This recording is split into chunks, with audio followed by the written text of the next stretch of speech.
Penulis berkata, "Namaku Samsuri, atau yang lebih akrab biasa dipanggil dengan nama Suri atau Sam sama saja. Saat ini umurku sudah kepala 3.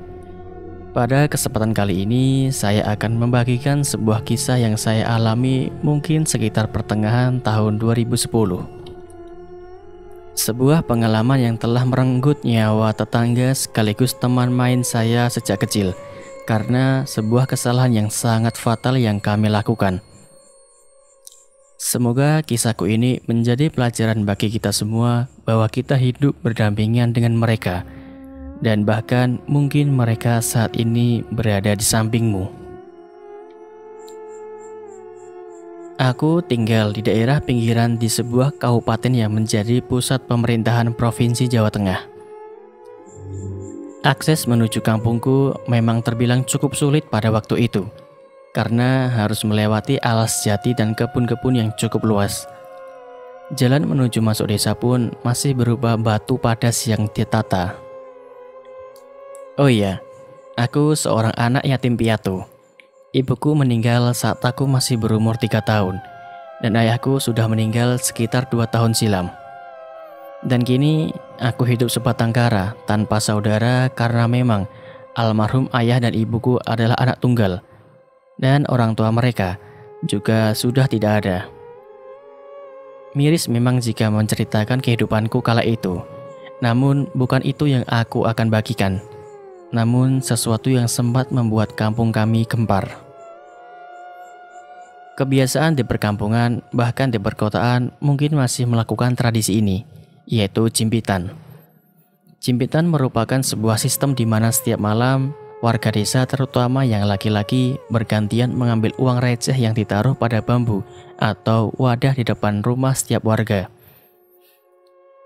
Pada umumnya, setiap malam warga menaruh uang receh 500-an, namun ada juga beberapa daerah yang menggunakan beras. Ya, pokoknya itulah. Saya yakin kalian paham apa itu jimpitan. Saat itu hari Kamis atau malam Jumat. Aku bersama 7 warga mendapat jatah untuk mengambil jimpitan. Karena desa kami yang cukup luas, kami dibagi menjadi 3 kelompok agar cepat mengambil jimpitan.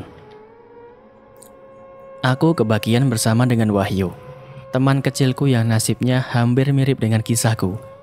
Ibunya meninggal, bapaknya kawin lagi dan memilih meninggalkannya. Sialnya, aku dan Wahyu mendapat bagian kampung yang paling aduhai, sisi lor atau utara desa. "Aduh pak, tukeran pak!" rengekku saat mendapati aku dan Wahyu dapat bagian utara desa. "Ajar mentale." "Tapi pak, lah ayo, biar cepet remi." Saat aku gagal merayu bapak-bapak agar mau tukaran tempat, aku memandang Wahyu dengan tatapan memelas. Wahyu hanya tertawa saja melihat tingkahku yang emang masih bocah. Dengan berat hati, kami berdua melangkahkan kaki kami ke utara desa. Tak lupa dengan seragam antaran dan alat yang pasti kami bawa, sarung, senter, dan sebatang kayu. Sebelum kami mengambil jimpitan, kami harus melewati makam desa dengan pohon randu yang berukuran sangat besar, berdiri kokoh di pojok makam. Di hari-hari sebelumnya saat kami melewati makam, kami merasa biasa saja dan tidak merasakan hal ganjil. Namun berbeda dengan malam ini. Malam yang sangat dingin dengan angin kering yang membuat kulit kami seperti sisi ular. Saat kami sudah di pertengahan melewati makam, tiba-tiba saja terdengar suara anak ayam. "Oi Sam, ada anak ayam tuh," ucap Wahyu sambil menggerakkan senternya mencari keberadaan anak ayam.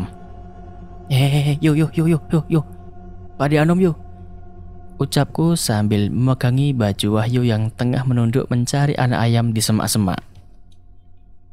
Saat Wahyu berbalik badan dan melihat apa yang kulihat, kami berdua mematung. Hatiku berkata untuk lari sekuat tenaga. Namun seakan kakiku sudah terpaku dalam di tempatku berdiri. Kulihat Pak De Anom tersenyum melihat ke arah kami berdua. Senyum yang menurutku nggak banget. Bibir yang dihiasi taring dan suatu cairan keluar dari mulut itu. Saat kami berdua terpaku, aku mendengar suara anak ayam lagi. Dan tiba-tiba aku bisa menggerakkan tubuhku kembali, seakan sudah tersadar dari lamunanku. Kulihat Pak De Anom sudah tidak ada, atau mungkin aku hanya berhalusinasi saja. Sam, ayo jalan, ucap Wahyu sambil menarik tanganku. Jalani santai aja, tambahnya. Aku hanya mengangguk dan berjalan beriringan dengannya. Tak ada sepatah kata pun yang kami ucapkan. Mungkin Wahyu juga melihat apa yang kulihat. Dan aku yakin yang barusan bukanlah halusinasi. Sekitar berjalan 5 menit kami sampai di desa bagian utara. Aku dan Wahyu kemudian mulai mengambil jimpitan. Rumah di bagian utara desa hanya terdiri dari beberapa kakak saja. Sekitar 9 kakak dengan 7 rumah. Dan salah satunya adalah rumah Pak De Anom. Sebuah rumah joglo dengan tembok yang masih menggunakan kayu. Kulihat jalan di depan rumahnya masih terdapat taburan bunga setaman. Ya, memang Pak De Anom meninggal 2 hari yang lalu. Meninggalnya pun terbilang karena ulahnya sendiri. Ia kalah tanding dengan dukun lain yang ilmunya di atasnya. Ya, memang itulah dia. Seorang yang dikenal dengan kesaktiannya. Kesaktian menggunakan santet. Pernah mendengar kata membunuh tanpa menyentuh? Kurasa itu cocok digunakan olehnya. Aku dan Wahyu melewati rumah Pak De Anom karena kami berpikir tidak akan ada receh di sana. Ya, karena memang Pak De Anom hidup sendiri, tidak menikah dan tidak punya istri apalagi anak. Namun saat kami sudah hampir melewati batas pekarangannya, tiba-tiba terdengar suara. Jimpitanku nggak kalian ambil. Sebuah suara yang terdengar berat khas perokok berat. Aku diam sesaat dan memandangi Wahyu. Wahyu juga memandangiku dengan tatapan ketakutannya. Aku yakin dia juga mendengar apa yang barusan aku dengar. Yakin mau diambil? Kata Wahyu. Kan udah gak ada orang, masa ada koinnya? Balasku sambil berbisik kepadanya. Ya, siapa tahu. Enggak, ayo lanjut aja, seruku sambil berjalan. Kami berdua akhirnya menyelesaikan tugas jimpitan di desa bagian utara. Kemudian kami kembali ke pos ronda alias base camp kami. Saat perjalanan ke sana, kami sama sekali tidak menemukan kejadian ganjil. Baik itu saat melewati rumah Pak De Anom maupun makam desa. Kilas balik mengenai Pak De Anom. 2 hari yang lalu, yaitu hari Selasa, ia ditemukan meninggal tergeletak di halaman rumahnya. Kematian Pak De Anom tentu menggegerkan seluruh kampung. Sosok orang yang paling ditakuti di kampung. Ketika ia sudah bilang A, maka semua warga harus melakukan A. Tak boleh ada yang memilih B. Pak De Anom memang terkenal dengan kesaktiannya menggunakan ilmu santetnya. Maka tak heran hampir setiap hari selalu ada saja orang yang datang kepadanya. Bahkan tak jarang mobil-mobil mewah terparkir di pelataran rumahnya. Orang-orang yang mendatanginya tentu punya niatan yang keji, yaitu menyingkirkan orang yang tidak mereka sukai hingga lawan bisnis mereka, sehingga usaha sang penyewa santet melejit tinggi karena tidak ada saingannya. Selasa pagi, Pak De Anom ditemukan sudah tak bernyawa di pelataran rumahnya. Pak De Tukino yang bertempat tinggal di seberang jalan atau berhadapan langsung dengan rumah Pak De Anom yang pertama kali menemukannya. Saat pertama kali ditemukan, matanya melotot sambil membawa keris kecil. Tubuhnya pun banyak luka seperti orang yang berkelahi. Mulutnya menganga dan mengeluarkan cairan hitam busuk. Namun yang aneh adalah lidahnya sudah tidak ada. Entah dipotong atau tertelan, aku tidak begitu tahu. Kematiannya tentu membuat geger seluruh kampung. Bahkan orang-orang kampung pun tak ada yang berani mendekat karena masih takut dengan santetnya. Padahal ia sudah mati. Saat semua warga desa berkumpul, mereka kemudian berunding dan menyepakati satu hal. Karena tak ada satu warga pun yang tahu apa agama dari Pak De Anom, maka warga sepakat untuk mensucikan jenazahnya menggunakan tata cara Islam. Saat prosesi pensucian tentu tidak semudah yang mereka bayangkan. Tangan yang masih memegang keris dengan erat sulit untuk diposisikan. Mata melotot tak bisa ditutup. Begitupun dengan mulutnya yang masih menganga. Saat aku melihat prosesi pensucian, kulihat warga desa bergidik ngeri. Namun ketakutan mereka seperti dikesampingkan dan menjunjung rasa kemanusiaan. Setelah pensucian selesai, dilanjut dikafani kemudian diantarkan ke liang lahat. Pada kisah selanjutnya akan mengambil sudut pandang Pak De Tugino di malam sebelum Pak De Anom ditemukan meninggal. Kira-kira pukul 12 malam, aku terbangun untuk menabur awu ke sapiku yang sedang bunting, karena malam ini adalah malam purnama. Aku tak mau mengambil resiko, pedetku terlahir cacat karena gangguan makhluk tak kasat mata. Setelah selesai, aku duduk di ruang tamu sambil melinting tembakau untuk kuhisap asapnya. Belum selesai aku melintingnya, terdengar suara dari rumah seberang. Rumah sosok yang paling ditakuti sekampung. Rumah Ki Anom. Kulihat ia mengayunkan tangannya dengan memegang sesuatu berulang kali ke atas. Aku tak bisa melihatnya dengan begitu jelas, karena sentir yang terletak di dinding rumahnya begitu jauh, sehingga cahaya yang memancar begitu redup mengenai Ki Anom. Walau malam ini sinar purnama begitu jelas memberikan bayangan pada lelaki itu, aku juga tak bisa melihat dengan jelas karena jarak kami yang cukup jauh. Bajingan gue, Rene tak pecah lidasmu. Begitulah kira-kira kata Ki Anom yang masih kuingat. Aku memperhatikan di balik celah gedek rumahku dengan perasaan takut. Kulihat anak semata wayangku, Lintang, juga terbangun dan kini ia berada di sampingku. Ia mungkin terbangun karena suara teriakan Ki Anom. Segera kusuruh ia kembali tidur menyusul ibunya. Saat kembali ku memfokuskan mata melalui sedikit celah di gedek, aku melihat sesuatu yang begitu mengerikan. Aku mundur beberapa langkah karena terkejut dan tentu sangat takut. Bulu kudukku merinding dan langsung berdiri tegak. Makhluk tinggi besar yang kutaksir tingginya kira-kira 4 meter sedang mencengkram Ki Anom dengan tangannya yang besar. Kembali aku memfokuskan mataku. Kulihat Ki Anom yang sedang dicengkram mencoba menusuk-nusuk sesuatu di tangannya, berusaha untuk melepaskan diri.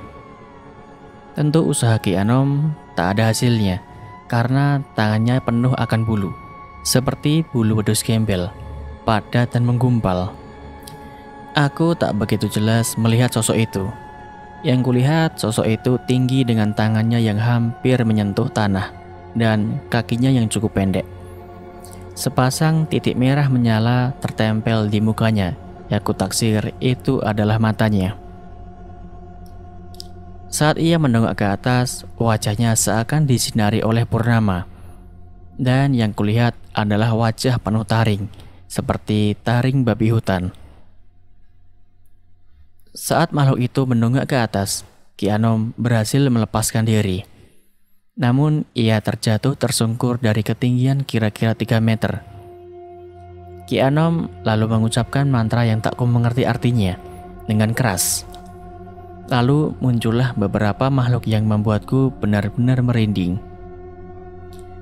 Sesosok wanita bergaun merah dengan rambut tergurai sampai menyentuh kakinya melayang di belakang Ki Anom.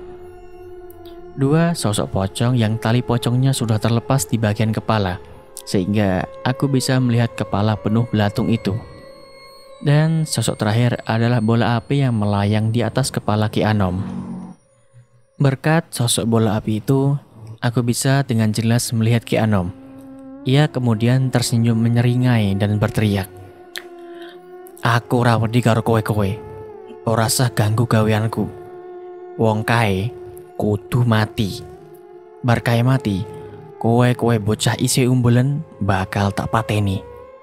Tengkorakmu tak pajang nggo hiasan cagakku. Setelah Ki Anom berteriak, makhluk-makhluknya mulai berputar-putar mengelilingi makhluk tinggi itu. Bola api berputar di sekitar kepalanya.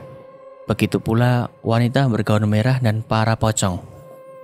Mungkin kira-kira 2 menit mereka memutarinya. Makhluk tinggi itu terjatuh tersungkur seperti orang pingsan.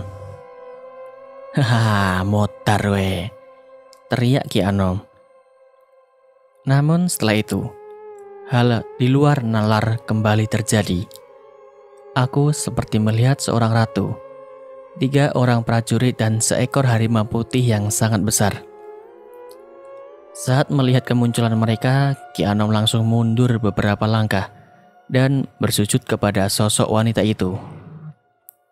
Sujud, bangun, dan begitu sampai beberapa menit sambil merapatkan kedua tangannya seperti memohon ampun. Wanita itu hanya melihat saja, namun aku tak melihat wajahnya. Aku hanya melihat ia mengenakan kamben berwarna coklat dan berjari. Dan tiba-tiba saja ada angin yang berhembus. Angin berhembus cukup kencang, sehingga aku harus menutup mata beberapa detik. Setelah angin itu usai, aku melihat 4 makhluk milik Ki Anom sudah binasa.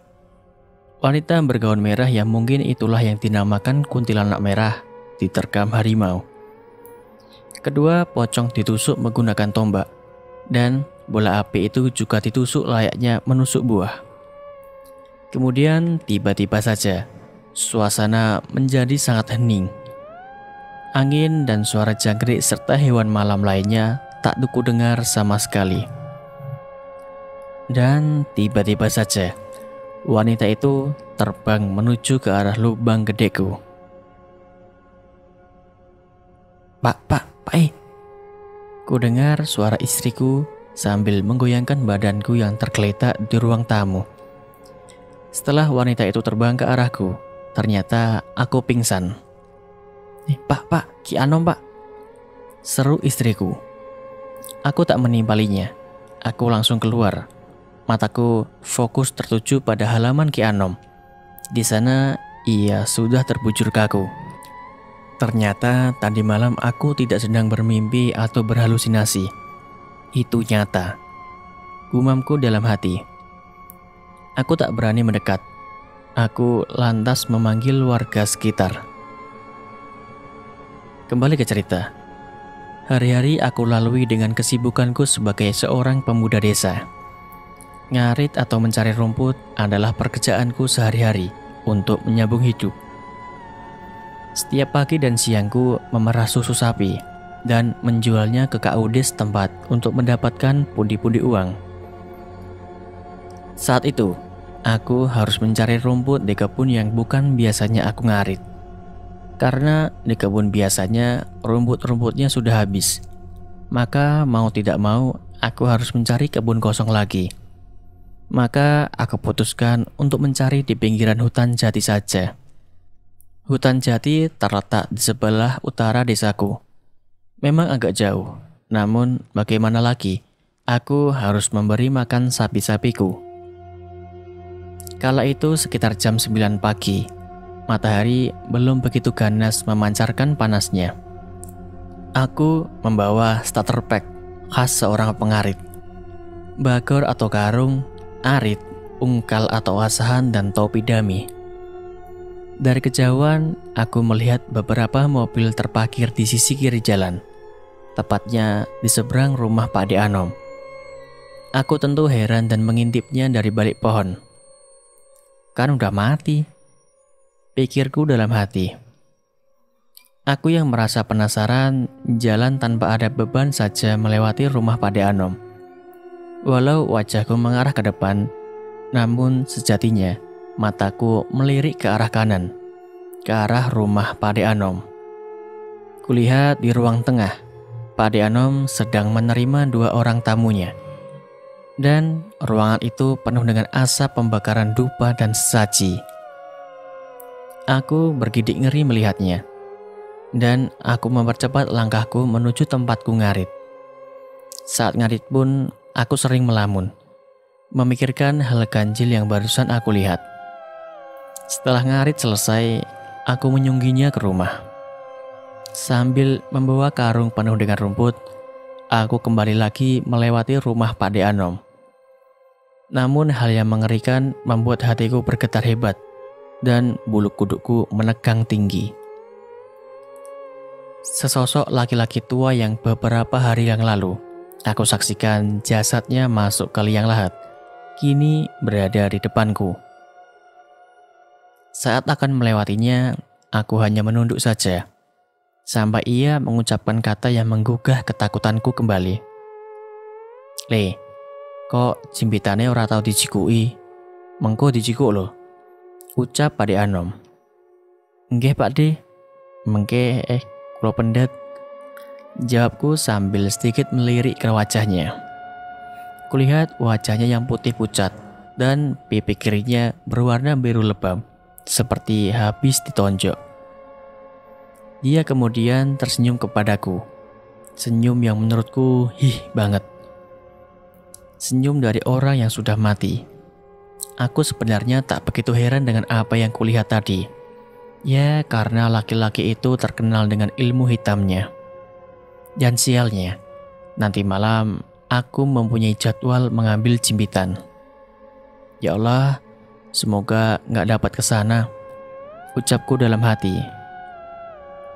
Waktu sudah menunjukkan pukul 8 malam. Sudah waktunya untuk yang berjadwal mengambil jimpitan berkumpul di pos ronda. Berat rasanya aku melangkahkan kaki ke sana. Ingin sekali aku bolos hari ini. Namun rasa gotong royong dan ketidakenakan dengan warga lain mengalahkan rasa malas dan takutku. Setelah berkumpul, kemudian dilakukan lotre untuk menentukan kelompok mengambil jimpitan di bagian kampung sebelah mana. Dan sialnya, aku mendapatkan jatah jimpitan di utara kampung lagi dan lagi. Sial, ucapku saat melangkahkan kaki ke utara kampung.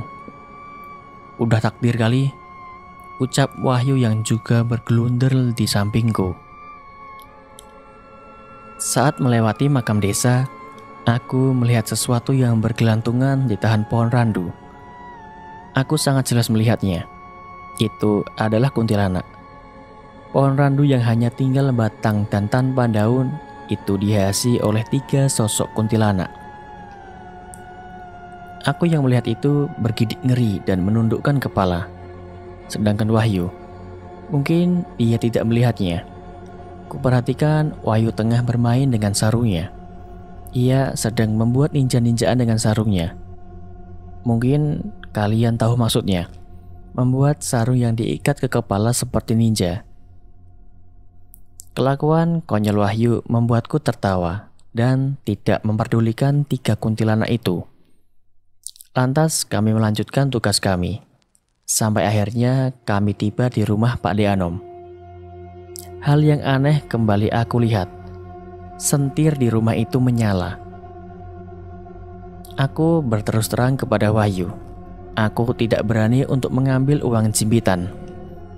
Jangankan mengambilnya, menginjakkan kakiku ke pelataran rumahnya aja aku tak berani. Sampai terdengar sebuah suara dari arah rumah itu. "Iki jimpitane dijiko," ucap Pak De Anom yang sudah berada di bawah tempat jimpitan. Aku bergidik ngeri melihatnya. Lantas tiba-tiba saja Wahyu yang masih mengenakan topeng ninjanya mendekat ke arah Pak De Anom. Tidak berjalan, melainkan melayang. Aku sontak kaget dan lari menuju rumah Pak Titugino. Rumah yang paling dekat dengan posisiku saat itu. Saat aku menggedor-gedor pintu rumahnya, tak ada jawaban sama sekali. Juga rumah dalam keadaan gelap gulita. Pak De, ucapku sambil menggedor-gedor pintu. Aku lantas mendorong pintu dengan kuat dan akhirnya bisa masuk. Namun setelah kupanggil-panggil, si pemilik rumah tak ada kehidupan di sana. Aku kembali melirik Wahyu dan Pak De Anom. Tiba-tiba saja mereka sudah berada di sebelah kananku. Aku yang terkejut langsung lari tunggang langgang menuju pusat keramaian, yaitu pos ronda. Lari sekuat tenaga, bahkan beberapa kali terjatuh karena tersandung bebatuan di jalan. Sakit, ketakutan mengalahkan rasa sakit itu. Saat aku berlari, aku beberapa kali melihat Wahyu dan Pade Anom berada di sisi kiri dan kanan jalan. Tapi aku tak memperdulikannya. Aku terus saja mempercepat langkah kakiku. Hingga mendekati pos ronda, aku berteriak memanggil warga yang berada di sana. Tampak beberapa warga berdiri dan memperhatikanku. "Ono boleh?" Sebuah pertanyaan yang kudengar saat aku mencoba mengatur nafas dan mengumpulkan nyawa yang terpecah-pecah karena ketakutan. Ku coba menenangkan diri dan meminum segelas air yang diberikan kepadaku. Namun sialnya, aku malah tersedak. Setelah nafasku kembali normal, aku kembali terkaget melihat Wahyu yang ada di pos ronda, sedang membereskan katu yang berserakan. "Loh, Yu, kok di sini?" Tanyaku terkejut terheran-heran. "Lah emang dari tadi di sini?" Jawabnya sambil menata kartu. Tapi kan tadi." Aku tak meneruskan ucapanku. Aku melihat ke seliling. Aku menjadi pusat perhatian.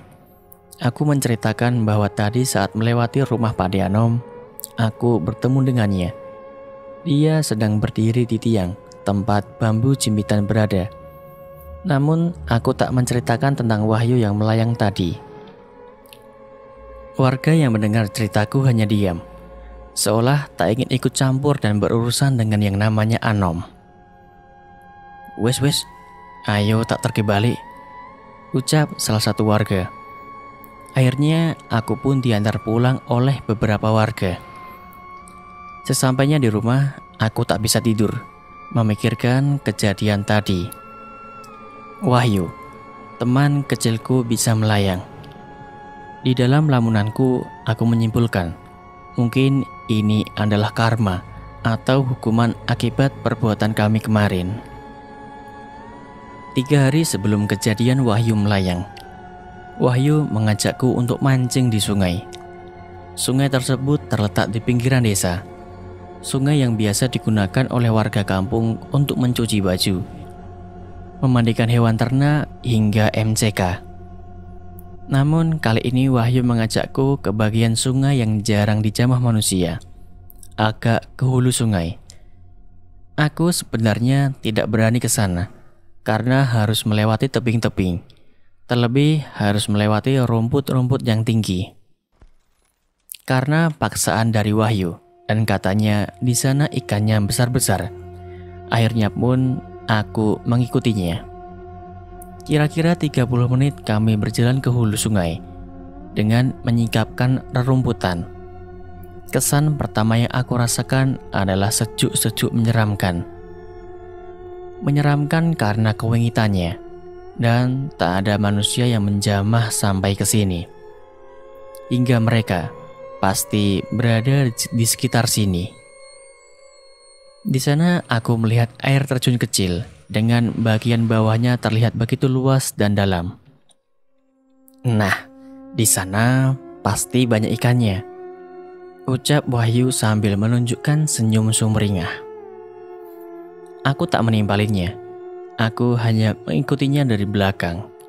Bila memang di sana banyak ikannya, pasti untuk beberapa hari ke depan aku bisa makan enak. Nggak lagi makan singkong rebus ataupun nasi tanpa lauk, dan hanya menggunakan minyak jelantah atau garam saja.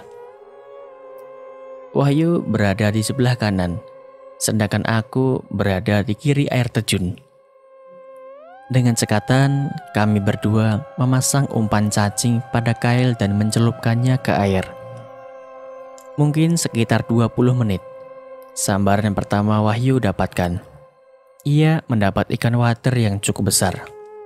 "Tuh kan bener ada ikannya," ucap Wahyu sambil memamerkan hasil pancingannya. Kira-kira 2 menit kemudian, Pancingku bergetar dan saat kuangkat, aku mendapatkan ikan water yang juga cukup besar. Selanjutnya, kami seperti bergantian mengangkat ikan dari kolam air terjun ini. Tak lama, Wahyu kemudian mengajakku untuk lebih jauh ke hulu. Di sini aja udah dapat lumayan, apalagi yang sana, ucap Wahyu sambil menunjuk arah hulu sungai. Aku pun mulai masuk ke alam pikiran Wahyu. Aku berpikir semakin banyak ikan yang aku dapat, maka aku bisa menjualnya. Aku ingin sekali merasakan nasi padang yang katanya enak itu. Ayo ke sana. Siap bos, jawab Wahyu sambil memberi hormat padaku. Oh iya, aku saat itu tidak mengenyam bangku pendidikan sama sekali. Ya karena keterbatasan finansial yang aku punya saat almarhum orang tua masih hidup. Apalagi sekarang, aku yatim piatu. Boro-boro untuk kuliah. Kerja 1 hari aja untuk makan di hari itu. Nggak ada sisanya. Mungkin saat sapiku aku jual, aku akan punya banyak uang. Namun uang itu akan habis karena memperbaiki rumah peninggalan orang tuaku yang sudah bocor sana dan sini. Oke, kembali ke cerita. Setelah mendaki air terjun kecil, kami mendapati permukaan sungai yang dangkal. Mungkin tingginya hanya sebatas mata kaki kami. Dipenuhi dengan batu-batu sungai dan air yang cukup jernih. Saking jernihnya, aku dan Wahyu dapat melihat banyak ikan di sana. Tak perlu pancing, kami bisa mengambil ikan dengan tangan kosong. Dengan metode membendung, ikan bisa terkumpul di satu tempat, dan kami dapat dengan mudah menangkapnya. Setelah kami mendapatkan cukup banyak ikan, aku mulai merasakan ada hal yang ganjil. Tiba-tiba suasana menjadi hening. Tak ada suara hewan-hewan, bahkan angin pun tak berhembus. Tapi lama-kelamaan hal itu mulai aku duakan dalam pikiranku. Sekarang yang penting adalah mengumpulkan ikan sebanyak-banyaknya. Yang terbayang dalam pikiranku adalah uang dan nasi padang. Setelah seharian mengumpulkan ikan, kami beristirahat sejenak di pinggiran sungai sambil menikmati jernihnya air. Walaupun saat ini yang di hadapan kami sebuah sungai yang amburadul. Banyak tumpukan batu di sana dan sini. Ya karena ulah kami tentunya, untuk membendung ikan-ikan. Perut kami keroncongan. Apalagi perut Wahyu yang dari tadi sudah bersenandung. Katanya ia belum makan sejak kemarin sore karena stok nasi di rumahnya sudah habis. Maka dari itu ia bersikeras mengajakku mencari ikan. Di tengah nyanyian perut kami, Wahyu melihat sesuatu di arah hulu sungai. Sam, apa itu? Tanya Wahyu sambil menunjuk ke arah hulu. Aku yang penasaran lalu memicingkan mata. Karena penasaran kami berdua mendekati benda tersebut. Ternyata itu adalah sesaji yang diletakkan di atas batu yang datar. Kulihat di sesaji itu terdapat banyak makanan, bunga setaman, dupa yang dibakar dan sejumlah uang. Tanpa pikir panjang, Wahyu langsung memakan itu. Yuk, sesaji ini, ucapku seraya menarik bajunya. Alah, gak apa, aku lapar. Lagian kalau makanan ini dibiarkan di sini kan sayang, nanti busuk. Jawab Wahyu sambil mengunyah bagian paha dari ingkung ayam. Aku tak berani memakan makanan itu. Namun aku melihat beberapa uang yang berada di pincu bersama dengan kembang dan beras kuning. Aku pun memutuskan untuk mengambil uang itu saja, karena di pikiranku masih terbayang nasi padang. Dengan lahap Wahyu memakannya. Tak sampai 15 menit, satu ingkung ayam habis. Walaupun ada beberapa makanan lagi yang disaji itu, Wahyu tak memakannya karena sudah kekenyangan. Setelah selesai, tanpa menggunakan tangan atau wadah, kepala Wahyu langsung dibenamkan ke aliran air sungai untuk minum. Setelah itu kami berdua pun kembali ke rumah dengan membawa jaring yang penuh dengan ikan, plus perut Wahyu yang kenyang dan kantongku yang terisi banyak uang. Sesampainya di rumah, aku bergegas berganti baju dan bersiap akan pergi ke pasar. Karena di sana ada satu rumah makan Padang. Aku segera ingin mengisi perut ini dengan nasi Padang. Setelah siap, kurogoh uang yang ada di celanaku tadi. Tapi ternyata kantongku tidak berisi uang, melainkan segumpal daging merah segar. Segumpal daging yang masih mengeluarkan tetesan darah segar, namun sudah berbau busuk. Segumpal daging itu adalah lidah. Aku langsung membuangnya ke arah kebun. Aku sempat syok beberapa saat karena lidah yang kenyal aku pegang dengan kedua tanganku. Untuk mengurangi rasa kaget, merinding, takut dan kecewaku, aku lantas memasak ikan yang tadi aku tangkap. Dan ternyata, di dalam jaring itu tak ada ikan sama sekali. Hanya ada batu yang berukuran setengah telapak tangan dengan jumlah yang cukup banyak. Aku begidik ngeri, tak tahu apa yang harus aku lakukan. Aku pun sempat menangis karena meratapi bagaimana menderitanya seorang anak remaja yang sudah harus hidup sendiri tanpa kasih sayang kedua orang tua. Hati dan pikiranku saat itu sangat kacau. Lantas, aku pun menunaikan ibadah sholat maghrib. Jujur, aku adalah orang yang sangat jarang sholat.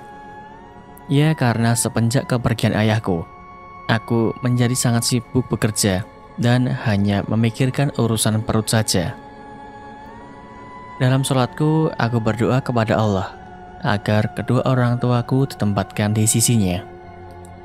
Di atas sajadah yang biasa ayahku kenakan, aku menangis sejadi-jadinya. Karena perasaan tak karuan yang saat ini aku rasakan. Hingga tak terasa aku tertidur dan bangun sekitar jam 7 pagi. Gila, tidur 12 jam aku, gumamku dalam hati. Kembali ke cerita di mana setelah aku melihat Wahyu melayang. Di pagi harinya, aku melakukan aktivitas memerah susu sapi dan ngarit. Kali ini pun aku ngarit di pinggiran hutan jati lagi dan harus melewati rumah Pade Anom kembali. Suasana pagi itu sangat cukup mendung. Bila tak segera ngarit, maka sapi-sapiku akan kelaparan hari ini. Sebelum sampai di tempat tujuanku, aku melihat kerumunan masyarakat di makam desa. Aku yang penasaran segera merapat ke sana. Kulihat ternyata makam Pade Anom sudah terbongkar dan jasadnya sudah tidak ada. Makam tersebut antara dibongkar dari luar atau sesuatu dari dalam mencoba merangsak keluar. Entahlah, aku tak tahu. Warga di sana hanya mencoba mengembalikan tanah yang mencuat keluar atau mengeruk kuburan dari Pade Anom. Ya, yang dilakukan warga hanya itu. Mereka tidak mencari kemana jasad dalamnya pergi. Setelah selesai, warga membubarkan diri. Memang dari penuturan warga, semenjak kematian Pade Anom, hal-hal ganjil terus sering terjadi di lingkungan kampung. Hingga hal ganjil dan di luar nalar pun dianggap bukan hal yang tabu. Mereka lebih baik menghindar dan tak ikut campur. Aku pun lantas melanjutkan ngarit karena keburu hujan. 3 hari berlalu, tanpa ada kejadian yang ganjil. Hari-hari aku lalui selayaknya kehidupan normal. Namun ada satu hal yang terkesan aneh. Sudah beberapa hari ini aku tak melihat batang hidung Wahyu. Terakhir kulihat adalah saat ia menata kartu di pos ronda itu. Aku yang penasaran dan merasa ada hal yang ganjil pun segera mendatangi rumahnya. Rumah sederhana yang ia tinggali sendiri, sama sepertiku. Kupanggil namanya berkali-kali dari teras rumahnya, namun tak ada jawaban. Aku kentuk pintunya, gak ada jawaban juga. Aku lantas memutar rumahnya berharap ia ada di bagian belakang rumah. Namun bukan Wahyu yang aku temui, namun bau busuk yang sangat menyengat. Karena aku ketakutan, aku lantas memanggil beberapa warga yang sedang mencangkul di kebun yang tak jauh dari posisiku. Beberapa warga mendekat ke rumah Wahyu karena teriakan panggilanku. Mereka mencoba untuk mendobrak pintu depan. Setelah berusaha sedikit keras, akhirnya pintu itu terbuka. Saat pintu terbuka, tak ada Wahyu di sana. Namun semerbak bau harum bangkai begitu pekat kami cium. Aku yang tak kuat menahan bau busuk lantas pergi keluar untuk mengisi paru-paruku dengan udara yang segar. Begitu pula dengan warga yang masuk tadi. Bahkan ada sampah yang muntah karena tak tahan dengan bau busuk itu. Aku yang khawatir dengan keadaan Wahyu, aku paksakan untuk masuk. Hidungku aku tutup dengan kerah baju. Walaupun baunya masih tembus, namun kadarnya sudah cukup berkurang. Dan aku menemukan Wahyu yang tak bernyawa di pawon atau dapur. Aku benar-benar terkejut saat itu. Tanpa pikir panjang, aku langsung gajul pintu triplek dapur agar bau di ruangan itu berganti dengan udara segar. "Pak De, Budi, niki Wahyu," teriakku. Warga pun segera mendatangiku. Aku melihat mereka mulai menampakkan ekspresi kesedihan yang mendalam.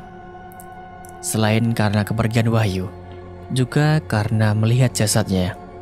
Ya, tubuh Wahyu sudah membusuk.